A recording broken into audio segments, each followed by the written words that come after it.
This short video is about one of the main problems in academia and how to easily fix it.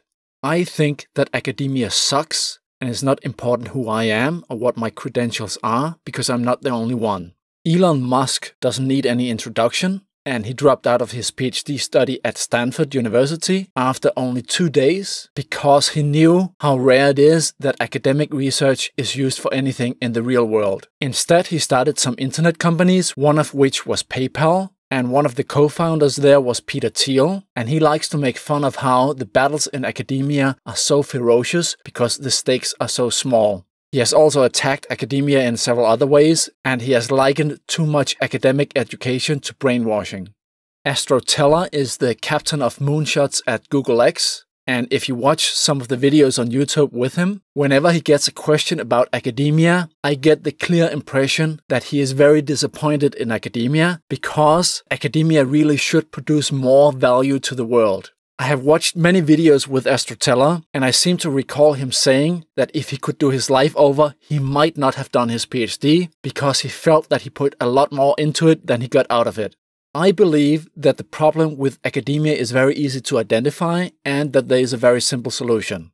If you work in academia, you should be great at either teaching, mentoring, or research. Very few people are great at all three. Teller that I just talked about, he is great at all three, but that is extremely rare. And the sad truth is that most people who work in academia suck at all three. They are bad teachers, they are horrible mentors, and they are utterly mediocre researchers. The fundamental problem in academia is tenure, which is a kind of job contract for a professor at a university that makes it very hard for the university to fire that professor. He has to do something quite extreme, almost like murdering one of his students. Even if a tenured professor went around urinating in all the offices at the university campus, it might still be very difficult to fire him. Officially, many university positions are not tenured anymore. But in reality, a job in academia is usually for life, because once they hire you, it is very rare that they will fire you. The original idea and purpose with academia was to give brilliant minds the freedom to explore wild new ideas for the benefit of all of society. Whatever knowledge they would produce would be public knowledge through their research papers and their teaching.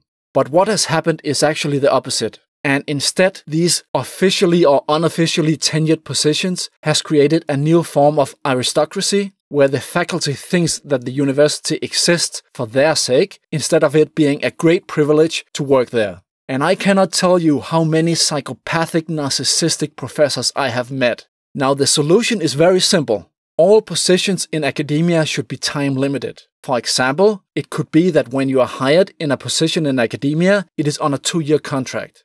2 years is plenty of time for you to prove that you are good at either teaching, mentoring, or doing research. And if you haven't produced anything of value in those 2 years, then you will not be hired again, and your place will be given to another promising talent instead. And this is done every 2 years, so that your work is constantly being evaluated, and you know whether you are doing fine or you need to improve in certain areas.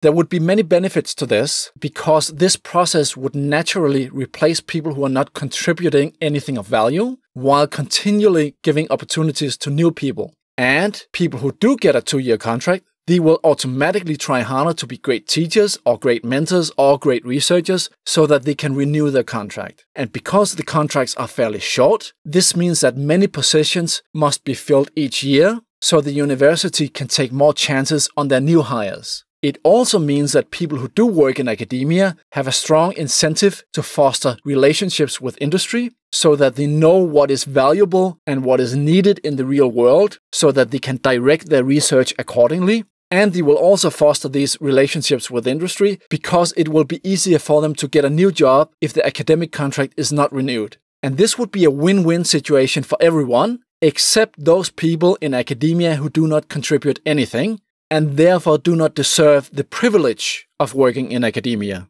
I know that if anybody in academia watches this video, they're not gonna like it. But what I propose here is actually far more generous than employment contracts in the real world. Because nowhere else can you get a job with the freedom to work on whatever you want for 2 years.